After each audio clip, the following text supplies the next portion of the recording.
Fala pessoal, bom ver vocês aqui de novo, mais um episódio do Unitar 360 começando. Hoje vamos falar sobre um assunto que incomoda muito o varejo na ponta, sobre como a marcenaria está evoluindo demais e sobre um novo mercado que se abre no marketplace, além da nossa dica de ouro e muito mais. Se liga no nosso episódio, fica conosco até o final, curte o vídeo, dá o like. Vamos falar sobre indústria e vamos seguir no tema Formobile. Afinal de contas, essa feira foi muito importante e vai gerar ainda muito conteúdo. Uma das coisas que me chamou muita atenção durante essa feira foi a proposta que alguns expositores trouxeram, trazendo muito presente a inteligência artificial, tema agora muito abordado. Todo aquele papo que a gente via em palestras e em painéis, falando sobre inteligência artificial, sobre automatizações de sistemas, sobre integrações entre máquinas, isso tudo saiu dos painéis, saiu das palestras e, de fato, hoje já está presente no chão de fato. Não estamos mais falando sobre o futuro da indústria, a gente está falando aqui e agora já. Bom, o que mudou? Vou trazer 3 coisinhas que a gente viu na feira e, entre elas, uma que eu considero muito importante. Por exemplo, número 1, isso já não é novidade faz algum tempo, mas existem sistemas que leem os projetos ponta a ponta. Pegam o histórico de pedidos, cruzam com a informação da fábrica, se a fábrica tem capacidade fabril, preveem os gargalos antes mesmo deles acontecerem e ajustam o planejamento automaticamente. Isso já não é mais ficção científica, é realidade não apenas nas indústrias grandes. Ponto 2 foi o acesso à automatização. Robôs de pintura, CNC integrados, célula de montagem automatizada. Antes era de uso exclusivo de indústrias muito grandes. Porém, agora a escala diminuiu, o custo diminuiu também e já está muito mais acessível às médias indústrias do setor. E a terceira é a integração entre pontas.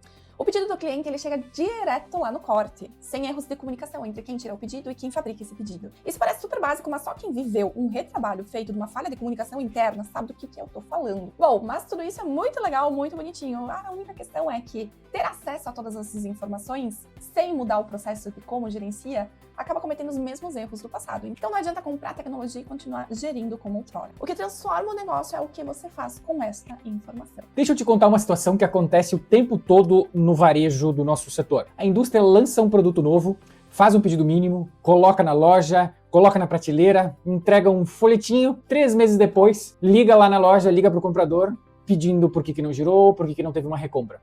E o lojista responde com uma sinceridade que dói. Seu produto está aqui, ele não girou, não aconteceu nada, você não veio treinar, não teve nenhum apoio e seu produto está aqui parado. E esse problema tem um nome. Esse problema é um sell-in sem um sell-through. O sell-in, para quem não conhece, é quando a indústria vende para a loja. O sell-through é quando o produto sai da loja para o consumidor.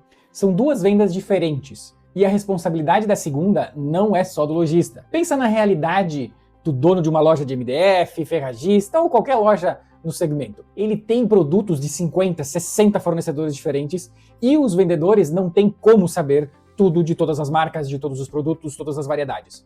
Naturalmente, o vendedor trabalha o que ele tem mais confiança, o que ele conhece mais. O produto que ele tem o argumento na ponta da língua, que alguém sentou com ele e explicou para ele sobre o produto. Quem não faz esse trabalho fica simplesmente contando com a sorte. Mas o que muda quando a indústria entra como parceira dessa loja? Ele treina a equipe, ele pensa junto com a loja à exposição, ele monta um argumento de venda, ela acompanha o giro do produto e ajusta o que não está funcionando. Aí o produto gira e quando a reposição chega é porque alguém fez o trabalho.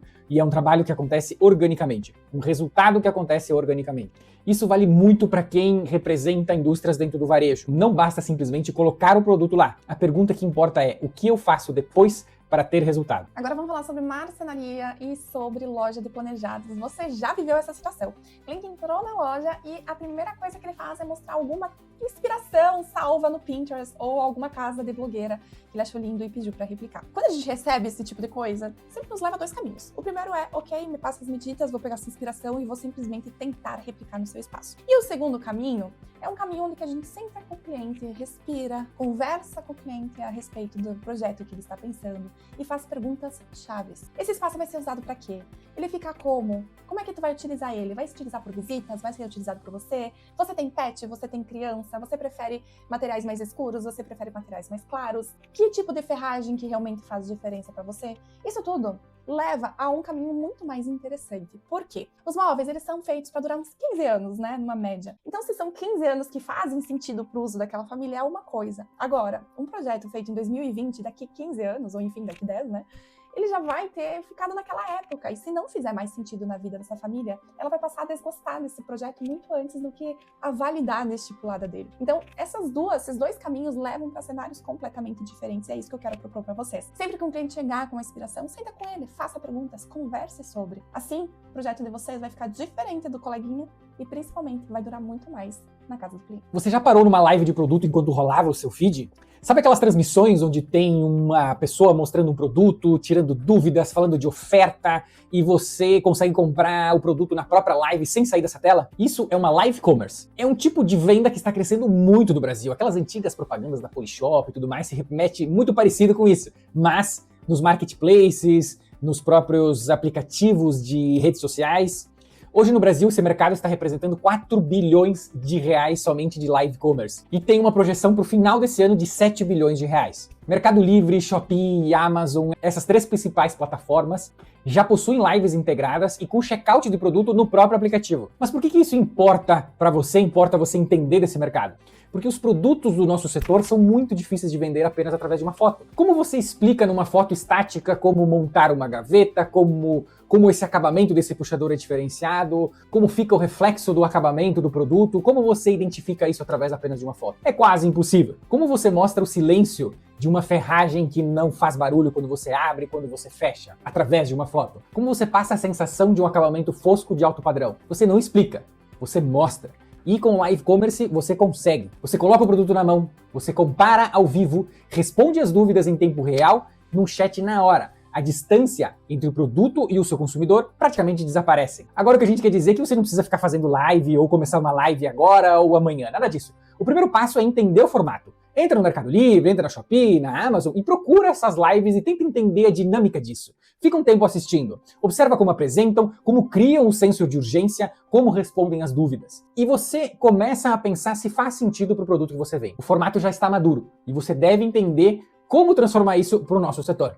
Chegamos ao fim de mais um Unitar 360 com a nossa clássica Dica de Ouro. E hoje a Dica de Ouro vai ser voltada para quem trabalha no marketplace, ou melhor, para quem está querendo começar a se aventurar nesse mundo encantado do mercado online. A primeira coisa que a gente, na hora que vai colocar um produto à venda, se questiona é: que preço que eu coloco? Afinal de contas, além de todos os impostos, que às vezes nem o contador não consegue calcular bem certinho, né? Tem toda a questão de plataforma, quanto é que custa, quanto é que eu vou ganhar, será que vai estar compensando? E para isso, a Dica de Ouro, hoje nós reunimos 4 elementos para chegar no preço certinho. O primeiro elemento é o custo do produto, que no caso é quanto você pagou, isso incluindo tudo. O preço do produto, o imposto que você pagou no produto, o frete do produto, tudo. Segundo elemento, a taxa da plataforma. Aqui que a gente percebe que as plataformas pegam boa parte do lucro. Algumas plataformas chegam a passar por 15%, então fique atento, olhe bem certinho quanto que cada plataforma está abocanhando aí do seu lucro. Terceiro elemento é o frete. Algumas plataformas subsidiam, algumas plataformas não.